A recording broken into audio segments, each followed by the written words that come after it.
So మీరు అన్నారు కదా డైరెక్టర్గా కానీ ఎట్లయితే స్ట్రగుల్స్ ఫేస్ చేస్తారో ప్రతి మనిషి ఒక ఇండస్ట్రీలో రావడమే చాలా పెద్ద థింగ్. అలాంటిది మీరు కూడా మీ లైఫ్ జర్నీ చూసుకుంటే దొరసాని ఒక మూవీ చేశారు, చాలా మంచి రెస్పాన్స్ వచ్చింది టు బి ఆనెస్ట్. సో మీ లైఫ్లో ఏమైనా స్ట్రగుల్స్ ఉండేనా టు కమ్ టు ఇండస్ట్రీ కానీ? చాలా, అసలు 10 సినిమాలు చేయొచ్చు అంత ఉంటుంది. అంటే ఎవరికైనా ఉంటుంది ఇక్కడ, ఎవరికి ఆ కష్టాలు లేకుండా అంత ఈజీ పాత్ కాదు ఇది. కొన్ని లక్షల మంది కలలు కంటే కొందరికే ఉంటుంది ఇక్కడ ప్లేస్. సో దానికోసం గాను చాలా సాక్రిఫైస్ చేయాలి లైఫ్లో.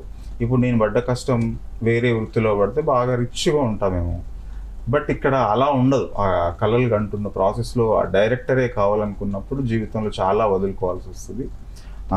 టైం చాలా వెళ్ళిపోతూ ఉంటుంది లైఫ్లో, అవమానాలు ఉంటాయి, తిండి లేని రోజులు కూడా ఉంటాయి. సో ఇవన్నీ దాటుకొని ముందుకు వస్తేనే అది ప్లేస్ అవుతుంది. చాలా అందరికీ ఉంటుంది, నాకు ఉంది, నాకు ఎక్కువే ఉంది చెప్పాలి అండి. మరి దొరసానికి ఇప్పటికీ కొంచెం గ్యాప్ అయితే అనిపించింది. 2019 ఆ టైంలో వచ్చింది దొరసాని, ఇప్పుడు ఈ మూవీ 2024లో వస్తుంది. సో గ్యాప్ ఎందుకు వచ్చింది అంటారు? అంటే ఒక రీజన్ ఏమో కరోనా, 2 years పోయింది. దీనికి కూడా 20 months వర్క్ చేశాను ఓకే ఈ ప్రాజెక్ట్కు. అదొక 2 years. అంతకంటే ముందు అంటే దొరసాని తర్వాత ఇమ్మీడియట్లీ ఒక ప్రాజెక్ట్ సెటప్ చేసే ప్రాసెస్లో ఒక పెద్దదే జరగబోతున్న టైంలోనే కరోనా వచ్చింది.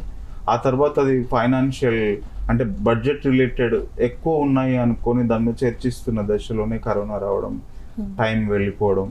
ఆ తర్వాత ఈ స్టోరీ లైన్ సూర్యాదే ఓకే తనే రాసుకున్నాడు అనమాట. దాన్ని డెవలప్ చేసి చేయడం జరిగింది. ఇంకా ఇది ఎవ్రీథింగ్ రెడీ అన్నట్టు ఉండడంతో ప్రొడ్యూసర్స్ కూడా పాయల్ గారు, పిఆర్ ఫిల్మ్స్ వాళ్ళు సినిమా చేద్దామని రెడీగా ఉండడం, ఎవ్రీథింగ్ రెడీగా ఉండడంలో దీనికి స్టెప్ ఇన్ అయ్యి వెంటనే స్టార్ట్ చేయడం జరిగింది. బట్ ఇది కూడా ఒక 20 months జరిగింది ప్రాజెక్ట్ అంతా. సో అది అంటే అది చాలా ల్యాగ్, అంటే చాలా ఇంత గ్యాప్ అని అనిపిస్తుంది చూడడానికి, కానీ అదేం లేదు, నేను ఎంగేజ్గా ఉన్నట్టుగానే నాకు ఉంది.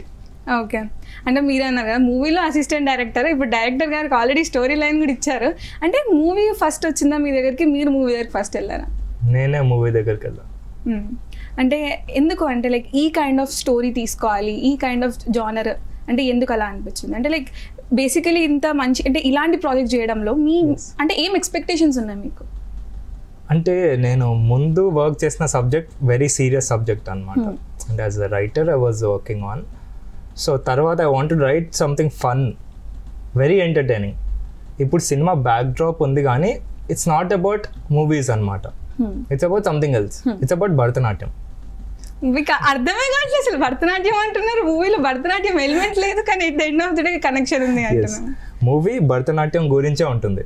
ఈ సినిమా అసిస్టెంట్ డైరెక్టర్ అనేది క్యారెక్టరైజేషన్ కానీ వాళ్ళ జాబ్స్ కానీ సాడిస్టిక్ గర్ల్ ఫ్రెండ్ అనేది సో వీళ్ళందరూ ఇన్వాల్వ్ అయ్యి ఏం జరుగుతుందో అదే భరతనాట్యం.